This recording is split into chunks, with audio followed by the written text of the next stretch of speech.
1945 সালের এপ্রিল মাস। দ্বিতীয় বিশ্বযুদ্ধ তখন শেষের দিকে। আমেরিকার বিশেষ বাহিনী হানা দিল দক্ষিণ জার্মানির হাইগারলক শহরে। সেখানে একটি গির্জার নিচে পাওয়া গেল এক গোপন গুহা।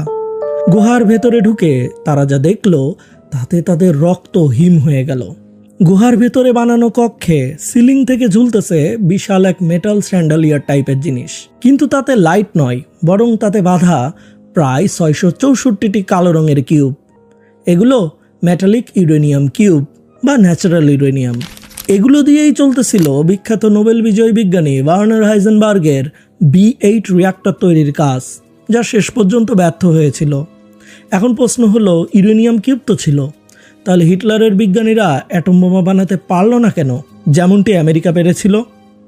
বাস্তবে জার্মানরা নিউক্লিয়ার অস্ত্রের সম্ভাবনা নিয়ে কাজ করছিল।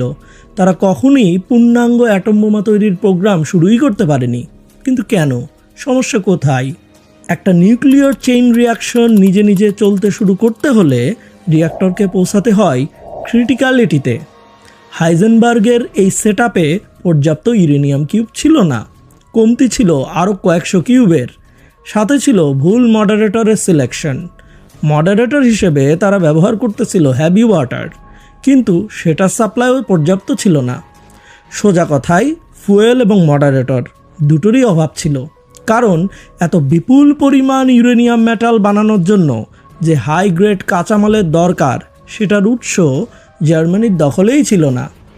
জার্মানির কাছে ছিল না সেই বিশেষ পাথরের সাপ্লাই, যে পাথরকে জিওলজিস্টরা ডাকে পিস ব্লেন্ড নামে, যার সবচেয়ে হাই গ্রেড এবং বৃহৎ ভাণ্ডার ছিল আফ্রিকা মহাদেশে।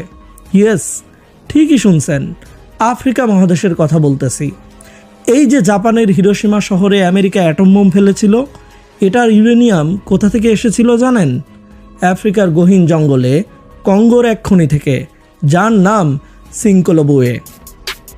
আজকের গল্প অনেক ইন্টারেস্টিং। আজকের গল্প ইউরেনিয়াম নিয়ে।